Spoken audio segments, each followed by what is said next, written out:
Բարև ձեզ, հարցազրույցի տաղավարում այսօր զրուցելու եմ փաստաբան սահմանադրագետ Արամ Վարդևանյանի հետ։ Շնորհակալ եմ հրավերս ընդունելու համար, պարոն Վարդևանյան։ Շնորհակալ եմ հրավերի համար։ Խոսելու ենք վերջին շրջանում Հայաստանում իրավական բեսպրեդելից, ես չեմ խուսափի այդ բառը օգտագործել, սկսած եւ Սամվել Կարապետյանի կալանավորումից եւ սրբազանների կալանավորումից ու սկսենք, ինչպես ասում են, սկզբից եկեղեցու դեմ պայքարի ֆոնին, այն բանից հետո, երբ Սամվել Կարապետյանը իդեպ ձեր պաշտպանյալը հրապարակային հօգուտ եկեղեցու դիրքորոշում հայտնեց, տեղի ունեցավ այն, ինչ նոնսենս էր համարվում, անձին կալանավորեցին, փորձեցին մասկի շոու բեմադրել, գումարած դրան ուղակի հրահանգով ընկան նրա բիզնեսների հետևից ու հիմա նաև գործընթաց կա բիզնես խլելու հեծի մասին է խոսքը, ձեր գնահատականը եւ իրադարձությունների հնարավոր սցենարները այս տեմպերով։ Շատ լավ,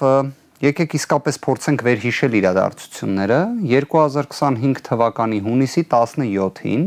հրապարակվում է 1 րոպե 30 վայրկյան տևողությամբ հարցազրույց, որտեղ իսկապես անվանի գործարար Հայաստանի Հանրապետության ամենախոշոր բարերարներից մեկը Սամվել Կարապետյանը, ով նաև մշտապես մայրաթորի կողքին է կանգնած եղել եւ ոչ թե պարզապես այսպես ասած իր խոսքով, իր ելույթներով, այլ նաև իսկապես եկեղեցու ամենախոշոր բարերարներից մեկն է նաև հանդիսանում, ինչ էր ասել էր, որ ինքը կանգնելու է եկեղեցու կողքին եւ որ անթույլատրելի է մեր պատմական արժեքների տեսանկյունից մեղմ ասած հարիր չէ եկեղեցու նկատմամբ այդ ոտնձգությունները, որոնք տեղի են ունենում։ Ինչու այդ արտահայտությունը կամ այդ հարցազրույցը դարձավ նման վրդովմունքի առարկա, կարծում եմ հանրությունը կարող է իր հետևությունները անել, բայց թե ինչ տեղի ունեցավ իրավական իմաստով, այստեղ սկսվում է իսկապես աբսուրդային մի իրավիճակը։ Առաջինը մի հետաքրքիր հանգամանք բացահայտեմ, որը կարծում եմ շատ քչերը գիտեն,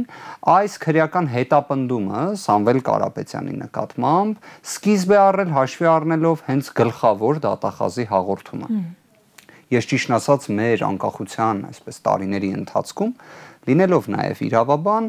ես չեմ հիշում դեպք, երբ հենց գլխավոր դատախազը ինքը մի իրադարձության վերաբերյալ հաղորդում ներկայացնի։ Վերհիշենք իրադարձությունն էլ 30 վայրկյան տևողությամբ հարցազրույց, որից 1 րոպեն լրագրողի այսպես ասած հարցադրումն է։ Եվ արտահայտությունը մեր ձևով արտահայտությունն էր հունից հանել Փաշինյանը։ Շատ լավ, այդ մեր ձևով արտահայտությունն էլ կարծում եմ այնքան կարելի ասել հայկական իրականության մեջ բնորոշ արտահայտություն է, բոլորս էլ շատ հաճախ ինչ որ մի գործողության վերաբերյալ փորձում ենք ընդգծել մեր մոտեցումը եւ դրա կարեւորությունը։ Հիմա կարելի ասել օրինակ երբ բարեգործական ծրագրեր էին տեղի ունենում, բազմաթիվ դեպք։ Ես օրինակ ինքս կարծում եմ ամենակարևոր այդ դեպքերից մեկը կամ ծրագրերից մեկը Ստեփանակերտի հանրապետական հիվանդանոցն էր։ Հիմա որ Սամվել Կարապետյանը իր ձևով նշված ծրագիրը իրականացնում էր եւ Ստեփանակերտի հիվանդանոցը, որը իդեպ տարածաշրջանում էր համարվում լավագույններից մեկը, հիմա որ դա իր ձևով արել էր, այդտեղ խնդիր կար։ Ես չեմ պատկերացնում, այսինքն այդ արտահայտության մեջ ինչը պետք է լինի խնդիրը, բայց դա էլ հələ դնենք մի կողմ։ Գլխավոր դատախազը տալիս է հաղորդում։ Շատ լավ, դրան հաջորդում է, որ հարուցվում է հանրային քրեական վարույթ։ Այնուհետև հարուցվում է հանրային քրեական հետապնդում։ Մինչև հանրային քրեական հետապնդման հարուցումը բոլորս հիշում ենք ինչ է սկսում տեղի ունենալ հայաստանյան Facebook-յան իրականությունում։ Սկսվում են մի շարք գրառումներ, որտեղ ուղիղ արկա է նաև հաշվեհարդարի խոստումը։ Եվ այդ հաշվեհարդարը ինչպես է տեղի ունենում։ Սկզբից զինված հարյուրավոր իրավապահներ հարձակվում են Սամվել Կարապետյանի տան ուղղությամբ։ Հարցը առաջանում ինչի համար։ Այսինքն կրկին վերհիշենք 30 վայրկյան տևողությամբ հարցազրույցը։ Այնուհետև փորձում են իրեն ձերբակալել, այնուհետև այո ձերբակալում են եւ մեղադրանքնել իշխանության յուրացման կոչ։ Հիշենք հարցազրույց, այդ պայմանականորեն մենք միասին զրուցում ենք մի հարցի վերաբերյալ, ես իմ կարծիքն եմ ներկայացնում եւ այնուհետեւ դա որակվում է որպես իշխանության յուրացման հրապարակային կոչ։ Ոչ թե մենք հիմա գտնվում ենք հանրահավաքի վայրում, որտեղ դիմում ենք ժողովրդին առաջարկելով կոնկրետ գործողություններ եւ այդ գործողություններն էլ իրապես այսպես ասած օրենքի սահմաններից դուրս պետք է լինեն, որ որևէ ձևով փորձեն կապ տեսնել հայտարարություն քրեական օրենսգրքի այդ հոդված։ Այնուհետև կալանքի միջնորդություն, այստեղ կարևոր մի դետալ, մեղադրանքը ինչքան էլ այսպես ասած ամպագորգոր է հնչում, բայց միջին ծանրության հանցանք է։ Այսինքն եթե նույնիսկ անձը մեղավոր է ճանաչվում այդ մեղսագրվող հոդվածով, կարող է լինել տուգանք։ Իդեպ իմ հենց վերջին տարիների ընթացքում իրականացրած պաշտպանություններից մի դեպքերից մեկը ընդգծեմ Հայաստանի Հանրապետության առաջին վարչապետի պարոն Վազգեն Մանուկյանի դեպքը, որտեղ ես եւս գտնում եմ, որ այնտեղ բնավ չկար որևէ մի կոչ հակաօրինական բնույթի, բայց դատախազությունը ուներ իր կարծիքը, այնտեղ էլ դատական համակարգը, այսպես ասած, իր դիրքորոշումը արտահայտեց, ես հասկանում եմ, միգուցե ռիսկային էր թե ժամանակահատվածը, թե արտահայտությունն էր, այսպես ասած, որոշակի անհանգստություն առաջացրել, ինչևէ, բայց մեղադրական դատավճռի պայմաններում խոսքը գնում էր տուգանքի մասին եւ միջազգային փորձում էլ է այդպես բայց այստեղ մի կարևոր էլի դետալի գանք պատկերացրեք տուգանք եւ կալանք կալանքն էլ իդեպ այստեղ է իհարկե ստացվում է մեկուսացնելով տեսակցությունների սահմանափակումով արտաքին աշխարհից իզոլացնելով եւ ինչ է ասում դատարանը ասում է որ հնարավոր է Սամվել Կարապետյանը խոչընդոտի քննությանը Հիշում ենք, չէ, որ խոսքը 30 վայրկյան տևողությամբ տեսանյութի մասին է, որը զննվել է, որը քրեական գործի մաս է, գտնվում է քննիչի աշխատասենյակի չհրկիզվող պահարանում եւ իհարկե համացանցում։ Ոչ մեկ չի կարող դա ոչնչացնել, ոչ էլ որևէ մեկը նման ցանկություն էլ ունի, որտեղ որևէ մեկը դա չի էլ հերքում։ Հիմա այս պայմաններում ինչին պետք է խոչընդոտի Սամվել Կարապետյանը։ Մյուս հանգամանքը, որը նշվել է, թաքնվելու ռիսկի հետ կապված է նշվել, սա էլ մյուս աբսուրդն է։ Այսինքն Այսպես ասենք, իսկապես կարելի է դա որպես դրական հանգամանք նշել, որ մեր հայրենակիցը, ով որ նաև հենց Հայաստանի Հանրապետության հետ շատ ինտենսիվ կապ ունի, իրավական առումով ինքը հենց Հայաստանի Հանրապետության ռեզիդենտն է։ Միայն քաղաքացու հանգամանքը դա այո ակնհայտ է եւ հայտնի, բայց հաշվի առնելով, որ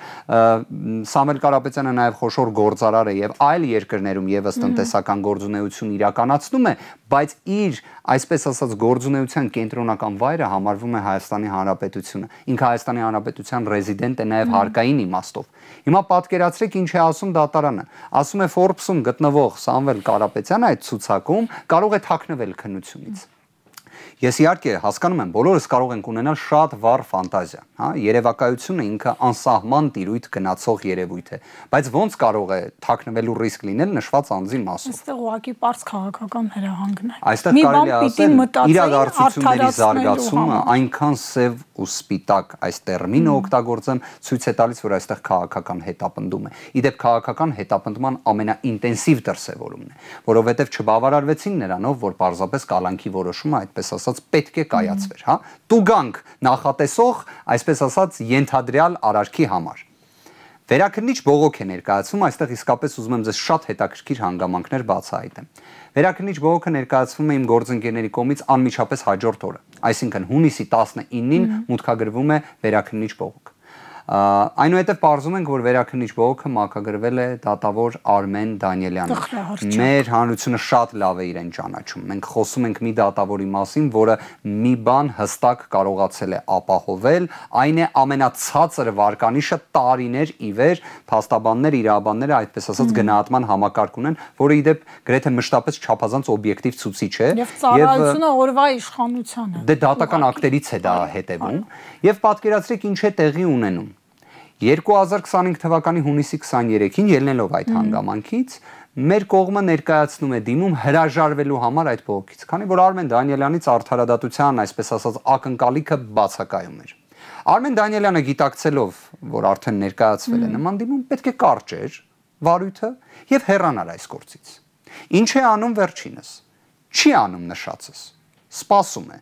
Հարց կառաջանա, ինչին էր սպասում։ Հաջորդ օրը իմանում ենք ինչին էր սպասում։ Դատախազությունը ներկայացնում է վերաքննիչ բողոք այն դատական ակտի դեմ, որը ամբողջությամբ իրենց պահանջը բավարարել է։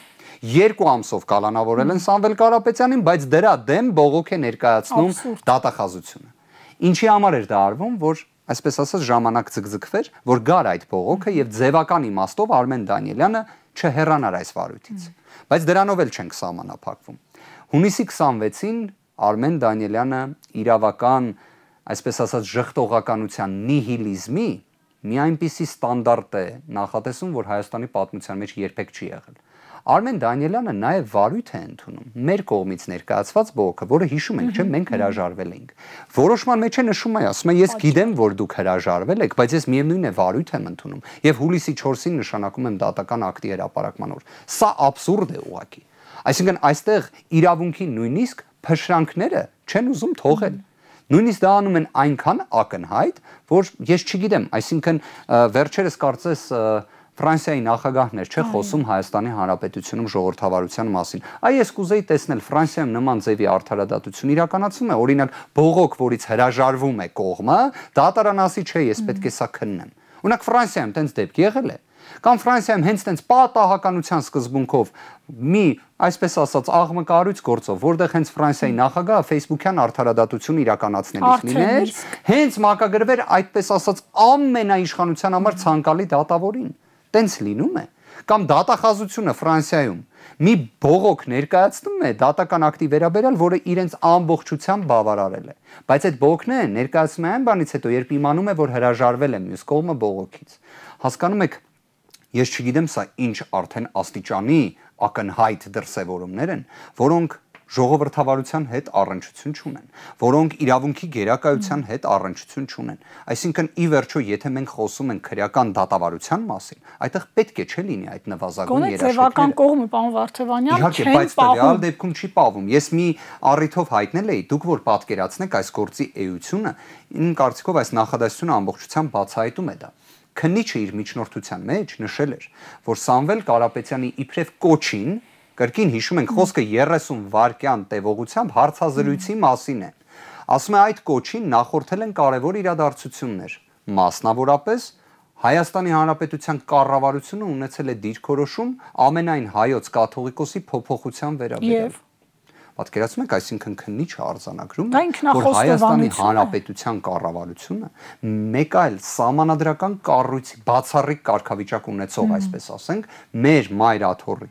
ամենայն հայոց կաթողիկոսի փոփոխության վերաբերյալ դիրքորոշում ունի։ Իդեպ ես հիշում եմ, որ բազմաթիվ առիթներով գործադիր իշխանության պաշտոնյաներ հայտնում էին, որ դա բնավ կառավարության դիրքորոշումը չէ, որ դա անձնական, այսպես ասած, նեղ սուբյեկտիվ կարծիքներ են, որոնք իհարկե կարծում եմ մեր հանրության ստվար զանգվածի համար կտրուկ անընդունելի են, բայց իրենք այդպես էին մատուցում դա։ Քննիչը լրիվ այլ կերպ է մատուցել եւ այս գործը դրանով ամբողջությամբ բնութագրվում է։ Սա իսկապես մի նոր process է, քանի որ մայր աթոռի նկատմամբ տեսնում ենք ինչ ճնշումներ կան, հետեւաբար ցանկացած հակազդեցություն այդ ճնշմանը պետք է լրացվի, պետք է մեկուսացվի եւ պետք է նույնիսկ հենց կալանքի գնով այդ ամենը արվի։ Պես ասում են, պարոն Վարդևանյան, մարդը լինի, գործ կգտնեն, որ կարեն։ Այս դեպքում ճիշտն ասած նույնիսկ դա չէր ստացվում, որովհետեւ ախր հասկանում եք տենց կարելի ասել փողոցում քայլող մարդը, ով իր ընկերոջ հետ կարող է երկխոսության մեջ լինի, կարելի է նաև դա որակել որպես կոչ, եթե այնտեղ մի քիչ սուր խոսք լինի։ Ուղղակի այս դեպքում նաև ես սուր խոսքն էլ չէի տեսել, այսինքն դուք շատ ավելի մասնագիտացած եք այս ոլորտում, դուք բազմաթիվ վստահ եմ սուր քննադատական խոսք լսել եք։ Ես այնտեղ այդ սուր քննադատական խոսքն էլ չտեսա, բայց եթե նույնիսկ դա լիներ, ի վերջո Հայաստանի Հանրապետությունը կրկին, եթե ժողովրդավարական հասարակություն է եւ եթե մենք իսկապես այդ սկզբունքը հարգում ենք, ապա խոսքի ազատությունը ժողովրդավարության ամենակարևոր երաշխիքն է։ Եթե չկա խոսքի ազատություն, չկա ժողովրդավարություն, իսկ խոսքի ազատությունը կարող է լինել սուր, կարող է լինել ցնցող, կարող է լինել կտրուկ, բայց դա թույլատրելի է։ Ի վերջո մի հատ վերհիշենք, թե ԱՄՆ-ում ինչ հռետորաբանություն է առկա, բայց այնտեղ ես քրեական գործեր չեմ տեսնում։ Ես այնտեղ տեսնում եմ նույնիսկ հանրային միջոցառումների ժամանակ արդեն ներկա նախագահի նկատմամբ ինչպիսի քննադատություն նույնիսկ վիրավորանքներով հնչում է, բայց քրեական հետապնդումներ չեն լինում։ Միգուցե չգիտեն ԱՄՆ իրավապահները, որ ցանկացած այդ դեպքով կարելի է իշխանությունը զավթելուն ուղղված կոչ որակել։ Դե Հայաստանում իհարկե խոսել ժողովրդավարության մասին, դա ծաղր է ժողովրդավարության իրական արժեքներին։ Պարոն Վարդևանյան, երբ ասացիք լրագրող ենք, մենք կհիշենք կոչեր, այո, 2008 թվականին Նիկոլ Փաշինյանի կոչերը կարծում եմ ոչ միայն լրագրողները, այլև մեր հանրության մեծամասնությունը շատ լավ հիշում է։ Իհարկե, այնտեղ նաև Բոլորս ենք հիշում, որ ոստիկանների նկատմամբ վարքագծի մոտեցման ինչ ատելության գեներացման խոսքեր հնչում եւ այլն, եւ նաեւ կարծում եմ, եթե այդ պարզ վարժությունը կատարենք, թե ընդհանրապես հենց իր կողմից հնչեցված ելույթներում ինչքան, այսպես ասած, առնվազն իրավական տեսանկյունից սահմանագծին հանդիսացող ելույթներ կան, դա ակնհայտ է, բայց այս պարագայում լավ, եկեք մի քիչ փորձենք այս իրավական աբսուրդի շրջանակներում վերլուծել։ Քրեական հետապնդում են հարուցը Քավլիցի։ Լավ, համարենք մի քննիչ կամ մի դատախազ իսկապես փորձում է այդտեղ նման երևույթ գտնել։ Բա լավ, կալանքը ինչի համար էր։ Այստեղից ամեն ինչ հստակ իր տեղն է, որովհետև այդ խոստումը Facebook-ով տրվել էր, եւ սա իսկապես բացառիկ մի իրավիճակ է, ես կարծում եմ եվրոպական երկրներում սա առաջիններից մեկն է, ես այդպես եմ կարծում, որովհետև ուրիշ դեպք չեմ տեսել, երբ Facebook-ով գործադիր իշխանության ղեկավարից տրվում է խոստում ռեպրեսիայի, այսպես ասած ուժի գործադրման, եւ այն ժամերի ընթացքում կատարվում է ամբողջ ծավալով։ Եվ գումարած բիզնես խլելու գործընթացը արդեն օրինագիծը ըստ Փաշինյանի խորհրդարանում է եւ փաստորեն օրենսդիր մարմինը ինքը նպաստում է հանցագործության փաստորեն իրականացմանը, նաև կուզեմ գնահատեք այս փաստին, այդ թվում տնտեսվարողների իրավունքների միջազգային իրավունքի պաշտպանության տեսանկյունից եւ սա փաստորեն էլի աննախադեպ է, որովհետեւ նույն անձի ցուցումով տեղի է ունենում ուղղակի սեփականության կարելի ասել վերաբաշխում։ Գիտեք, երբ քիչ առաջ նշեցի, որ ժողովրդավարության կարևորագույն սկզբունքներից մեկը դա խոսքի ազատությունն է, հաջորդիվ երկու սկզբունք կառանձնացնեի. արդար դատաքննությունը եւ իհարկե սեփականության իրավունքի պաշտպանությունը։ Երբ այս երեք սկզբունքները այս գործով մենք տեսնում ենք ինչպես են ոտնահարվում մեղմ ասած կամ տրորվում, այդ ժամանակ մենք ունենում ենք իրավիճակ, որ ուղղակի մենք արտաքին աշխարհի համար ընկալելիության խնդիր ենք ունենում։ Եկեք պատկերացնենք մի խոշոր ներդրողի, ով ուզում է իսկապես Հայաստանում ստեղծել իր, այսպես ասած, ներդրումային ծրագիրը եւ իրացնել այն։ Ստեղծի աշխատատեղեր, բայց մամուլով եւ լրահոսով ուրիշ վարժություն չեմ առաջարկում, պարզապես տեսնում է, թե ինչ հայտարարություններ են կատարվում գործադիր իշխանության ղեկավարի կողմից։ Այնուհետև ինչպես են դրանք անթերի կատարվում, ընդհուպ մինչև օրենքի նախագիծ մշակելով, որպեսզի սեփականության իրավունքին միջամտություն տեղի ունենա։ Իդեպ տրամաբանությունը իմ համար ընդհանրապես ընկալելի չէ, թե այդ նախագծով ինչ է առաջարկվում։ Ի վերջո միջամտել առանձին միավորի, առանձին իրավաբանական անձի գործունեությանը, ասել, որ մենք նշանակելու ենք կառավարիչ, ով պետք է լինի փաստորեն ներկա կառավարիչներից լավը, չէ՞, ինչ որ սկզբից պետք է տենց տրամաբանություն լինի։ Իսկ կարելի է օրինակ հասկանալ այլ ոլորտներում որտեղ են այդ լավագույն կառավարիչները, որովհետև ես առնվազն գիտեմ մի աքսիոմատիկ ճշմարտություն. պետությունը պետական պաշտոնատար անձը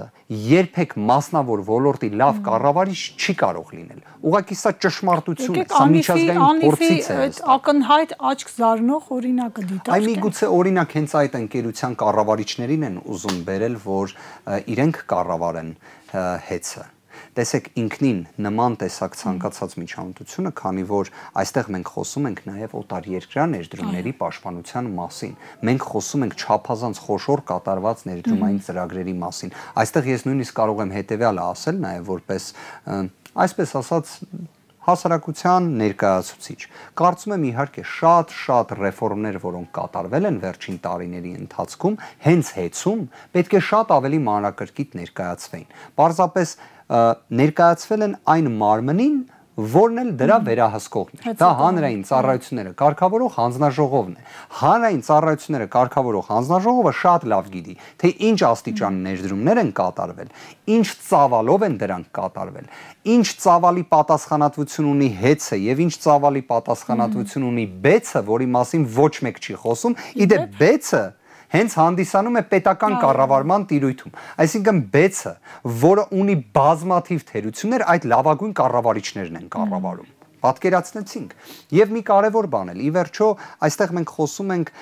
սակագնային նաև քաղաքականության շատ կարևոր եւ շատ էական հանգամանքի մասին, քանի որ այսպես ասած էլեկտրաէներգիայի սակագինը վերաբերում է բոլորին։ Անխտիր։ Եվ պատկերացրեք, այստեղ ցանկացած տատանումը սակագնի ինչ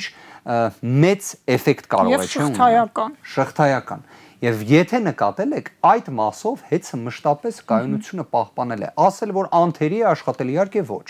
Բոլորս էլ ունենում են կարելի ասել էլեկտրաէներգիայի հետ կապված դժգոհություններ։ Իհարկե, բայց այլ հարց։ Արդյոք այդ խնդիրները աճում են, թե այդ խնդիրները նվազում են։ Եվ այստեղ ինչն է ամբողջ, այսպես ասած, ռեբուսը կամ որտեղ է այն թաքնված։ Այսպիսի խոսակցությունների, այսպիսի միջամտությունների մասին մենք չէինք խոսում։ Ոչ մեկ չէր խոսում, ոչ էլ լսում էինք, չէ՞։ Որտեղից այս ամենը առաջացավ։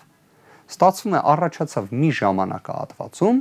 երբ դրա վերաբերյալ եղավ ուղիղ հրապարակային քաղաքական ցուցում։ Եվ այդ քաղաքական ցուցումը ստացվում է ոչ թե վերաբերում է միայն խոսքի ազատության սահմանափակմանը, արդար դատաքննության իրավունքի սահմանափակմանը, անձնական ազատության իրավունքի սահմանափակմանը, այլ նաև սեփականության իրավունքի միջամտությանը։ Ոչ միայն հեծին, նաև տաշիր ցանցին մենք տեսանք, թե մեկ օրվա մեջ ինչ ստուգումներ սկսեցին, զավեշտեր ուղակի։ Գիտեք, այդ բոլորը առանձին եւ համակցության մեջ ցույց են տալիս, որ մենք իսկապես միջազգային ացիաներում, եւ ես սա ցավով եմ ասում, քանի որ ես Հայաստանի Հանրապետության ոչ թե պարզապես քաղաքացի եմ, ես մեր երկիրը չափազանց շատ սիրող մարդ եմ, եւ այդպիսինն են նաեւ մեր շատ հայրենակիցները։ Իդեպ ես կարծում եմ, որ երբ այդ դիրքից ես նայում, չես կարող երբեք դրական լույսի ներքո խոսես նրա մասին, որ օրինակ Հայաստանի Հանրապետությունը ստիպված է լինելու այս բոլոր խախտումների համար պատասխանատվության ենթարկվել, իհարկե կոմպենսացիայի վճարման խոսքը գնում է շատ մեծ փոխհատուցումների մասին եւ իդեպ նաեւ խոսքը գնում է մեր երկրի վարկանիշի մասին իսկ դրա բացասական հետևանքները կրելու ենք բոլորս կարելի է ասել քաղաքական իշխանությունը ի վերջո մի գործողություն կատարում է իսկ հետևանքները կրում ենք բոլորս Պարոն Վարդևանյան եւ խոսենք այս ամենի նաեւ հիմքի մասին եկեղեցու դեմ Այս պայքարը դուք հիշատակեցիք դատախազին, որը փաստացի խոստովանել է, արել է ըստ էության ինքնախոստովանական հայտարարություն, որ կառավարության դիրքորոշումն է եղել այդ ամենի պատճառը ու գաղտնիք չի Նիկոլ Փաշինյանը ամենաայլանդակ բառապաշարով, ամենաանպատկառ որակումներով ընդհուպ մինչև դրանք միջազգային մամուլ էին հասել այդ հայտարարությունը եկեղեցու դեմ պայքար է մղում ու չի դադարում։ Ինչ է անում կառավարության ղեկավարը արդեն եկեղեցի պետություն սահմանադրական կարգավորումը հաշվի առնելով սա արդյոք լիազորությունների վերազանցում է, սա արդյոք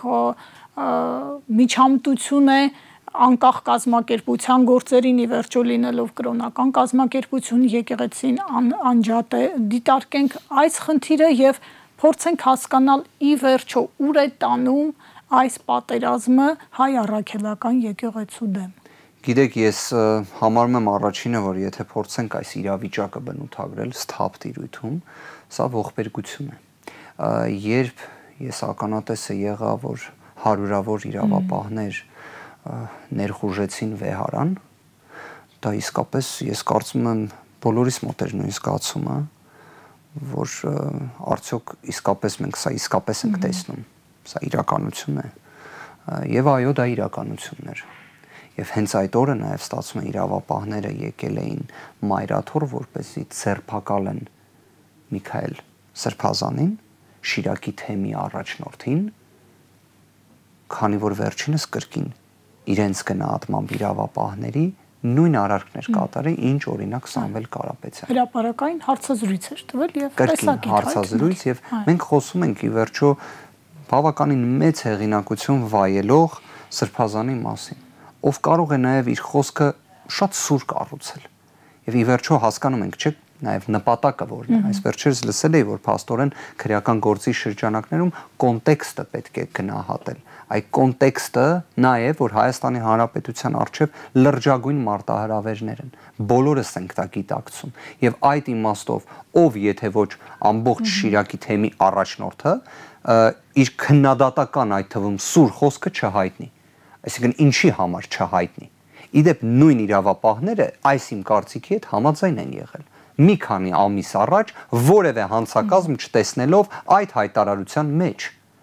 Եվ ես վստահ եմ մի քանի ամիս առաջ այդ նույն իրավապահները իմ հետ համակարծիք կլինեին, որ Սամվել Կարապետյանի դեմ էլ չէր կարող լինել նման տեսակի քրեական հետապնդում։ Չէր կարող լինել կալանքը որպես խափանման միջոց։ Եվ տեսանք ԱՑՊ-ի հետ արդեն նախքին ինչ եղավ Աբազյանի հետ մեկ գիշերվա մեջ հրահանգը վատ կատարելու կամ չկատարելու համար։ Ես բոլոր դեպքերում կարող եմ երևի թե հղում տալ ամենամեծ տարածումը ստացած այն կարծիքին կամ վարկածին, որ իսկապես եկեղեցին, մեր հայ առաքելական եկեղեցին բավականին մեծ վստահություն է վայելում հասարակությունում եւ ամենայն հայոց կաթողիկոսը որևէ մի պահ բաց չի թողնում օրինակ խոսելու մեր Արցախի մասին, Արցախահայության իրավունքների մասին եւ այն մասին, որ ի վերջո Արցախից Հայաստանի Հանրապետությունը չի կարող հրաժարվել։ Իդեպ երբ ասում ենք, որ չի կարող հրաժարվել, դա իրենից չի ենթադրում, որ պետք է զենքերը բարձրացնել եւ այլ դա խոսվում է նաեւ այն իմաստով, որ պետք է հետեւողական լինել իրավունքների պաշտպանությանը։ Իդեպ բազմաթիվ են դեպքերը, երբ նույնիսկ ամենաանհավանական իրավիճակում հետեւողական աշխատանքը տալիս է արդյունք։ Պետք չէ որևէ դեպքում ծայրահեղացնել ոչ մի բան։ Ես գիտեմ այդ տարածված հակադարձումները, որ եթե մի բան, որը այսպես ասած խաղաղության ճակերտներում այս հռետորաբանությունից դուրս է, ինչ սվիններով է ընդունվում։ Ի վերջո բազմաթիվ են դեպքերը, երբ այո, հետևողական, դիվանագիտական, միջազգային իրավական գործիքակազմի իրացման աշխատանքը տալիս է իր արդյունքը։ Եկեք չգնանք, վերցնենք հենց Բաքվին, թե նա ոնց է հետևողականորեն իր կեղծ թեզերը առաջ մղում, այդ թվում այսպես կոչված արևմտյան Ադրբեջանի, այսպես կոչված ադրբեջանցիների վերադարձին։ Համոզված եմ, որ այդ թեզերը ինչպես սին եղել են, այդպես սին էլ մնալու են եւ դրանք իրականությանը մոտ չեն լինելու։ Դրանում համոզված եմ, մեկ վայրկյան անգամ չեմ կասկածում, թե մեր հասարակության վրա, որովհետև մեր հասարակությունը դրա վերաբերյալ իր վերաբերմունքը, իր դիրքորոշումը ունի եւ բազմաթիվ առիթներով էլ դա արտահայտել է։ Այլ հարց, որ արդյոք այն քաղաքական պաշտոնյաները, որոնք պարտավոր են նշված արձագանքին ճիշտ, այսպես ասած, զուգահեռները տանել, ճիշտ գծերը կարմիր ընդգծել, այդ դա չի լինում։ Բայց վերադառնալով Մայր Աթոռի հետ կապված հարցին, այդ ողբերգությանը, որը մենք ամեն օր տեսնում ենք, այդ ծայրահեղ տհաճ բառամթերքին, որը մենք ականատես ենք լինում, ես հակված եմ, որ բարձրաստիճան բազմաթիվ պաշտոնյաների համար մեր եկեղեցին կարմիր գիծ է։ Ես համոզված եմ դրանում։ Եթե նույնիսկ հիմա չեն արտահայտվում, ի վերջո մենք դա կտեսնենք գործնականում։ Ես չեմ կարող հավատալ, որ իսկապես քաղաքական պաշտոնյաների համար դա կարմիր գիծ չի լինելու։ Միգուցե փոքր սեգմենտի համար նման դիրքորոշում լինի, բայց ես դա չեմ կարծում, որ որևէ մի իրավիճակում կարող է բանեցվել մեծամասնության կարծիքին։ Կրկին ասել արդյոք ամեն ինչ անթերի է որևէ մի ոլորտում, ոչ մեկ նման պնդում չի կատարում, բայց գոյություն ունեն կարմիր գծեր, ի վերջո գոյություն ունի նաև մեր պատմական ժառանգությունը։ Իսկ այն թե Մայր Աթոռը ինչ դեր է խաղացել եւ ինչ դեր է խաղում եւ ինչ դեր է ունենալու ապագայում, դա ակնհայտ է։ Դա միշտ հայապահպան գործառույթն է եղել, ամենակարևորը կընդգծեմ, մեր ինքնության պահպանման գործառույթն է եղել։ Դրա համար է հիմա թիրախում է։ Միգուցե հենց նաև դա որոշակի, այսպես ասած, արտաքին նաև իր մեջ բաղադրիչ ունի, բայց չեմ ցանկանում այդ տիրույթ տեղափոխվել, կարող եմ մի բան ասել, որ ես վստահ եմ, որ մեր Մայր Աթոռը լինելու է կանգուն, լինելու է ուժեղ այնպիսին, ինչպիսին միշտ եղել է, եւ մենք, այսպես ասած, մեզանից շատերն էլ, շատերը։ Ես նաև դրան ականատես եղա հենց օրերս, երբ տեղի ունեցավ միջադեպը Վեհարանում, ես նաև կարող եմ ասել, որ այնքան մարդ արձագանքեց այդ իրավիճակին եւ այդտեղ հավատացած եղեք որևէ մի քաղաքական պատկանելիության տեսանկյունից իրավիճակը չէին, ինքնաբուխ գնում էին եւ սրտի մեծ ցավով։ Ես կարող եմ ասել, իսկապես ես էլ եմ այդ մարդկանցից մեկը, ով սկզբից շոկի մեջ էր, որովհետեւ չենք կարողանում պատկերացնել, չենք կարողանում հավատալ։ Բայց նաև միգուցե հենց նման իրավիճակներն է, որ մեզանից շատերին, այսպես ասած, զգոնության կոչ է անում եւ մենք եւս մեկ անգամ վերաիմաստավորում ենք մեր արժեքները, վերաիմաստավորում ենք մեր կարմիր գծերը։ Երեք Նիկոլ Փաշինյանը հրապարակային խոստովանել է, որ ըստ էության ԱԱԾ գաղտնալսումներից ինքը տեղյակ է։ ասել է հիմնավորումը իր կարծիքով, որովհետև ԱԱՑ-ն հիմա վարչապետի ենթակայությամբ է գործում եւ փաստորեն մենք իմացանք, որ Հայաստանի ցանկացած քաղաքացու, ցանկացած ընդդիմադիր գործչի, ցանկացած իշխանության քննադատի ԱԱՑ-ն կարող է գաղտնալսել ու տանել դնել Փաշինյանի սեղանին։ Գիտեք, ես կարծում եմ դա պարզապես արդեն հրապարակային է դրա մասին ասվում։ Այսինքն ես համոզված եմ, կարծում եմ նաև շատերը, որ դա այդպես եղել է վերջին տարիներին։ Ես կարող եմ նաև ասել, որ իհարկե դա իրավական տիրույթից դուրս է։ Կրկին վերադառնալով այն սկզբունքներին, որոնք ներկայացնում են ժողովրդավարության տեսանկյունից, չափազանց կարևոր է անձնական տվյալների պաշտպանությունը։ Գիտեք, երբ 2000-ականներին ԱՄՆ-ում տերորիստական դասական գործողություններ էին տեղի ունեցել եւ ԱՄՆ-ն պատերազմ էր հայտարարել ահաբեկչությանը, այդ ժամանակ նաեւ մշտապես քննարկվում էր այսպես ասած տոտալ գաղտնալսումների, անձնական տվյալների միջամտության, այսպես ասած կառուցակարգերը, եւ դա հիմնավորվում էր նրանով, որ պատերազմական դրության ժամանակ իրավունքների սահմանափակման ավելի մեծ ինտենսիվությունը թույլատրելի է։ Եվ ԱՄՆ իրավապահ համակարգը, դատարանները ի վերջո այնքան ըմբոստացան այդ, այսպես ասած, միջոցառումներին, որ դրանց վերջ տրվեց։ Պատկերացնեք, մենք խոսում ենք 2000-ականներ, ոչ թե խոսում ենք 2025 թվական, եւ մենք խոսում ենք դեմոկրատական արժեքների մասին։ Իսկ Հայաստանի Հանրապետությունում դրա մասին, այսպես ասած, ուղիղ հայտարարում են, դրա մասին ուղիղ արձանագրում են, սա իսկապես չափազանց լուրջ խնդիր է։ Մենք մարդու իրավունքների տեսանկյունից, այսպես ասած, վճռական հետընթաց ենք արձանագրում։ Հանուն ինչի։ Կարծում եմ ակնհայտ է։ Մեկ անձի կամքի։ Շնորհակալ եմ վերլուծության համար, հարցազրույցին սպասեք վաղը։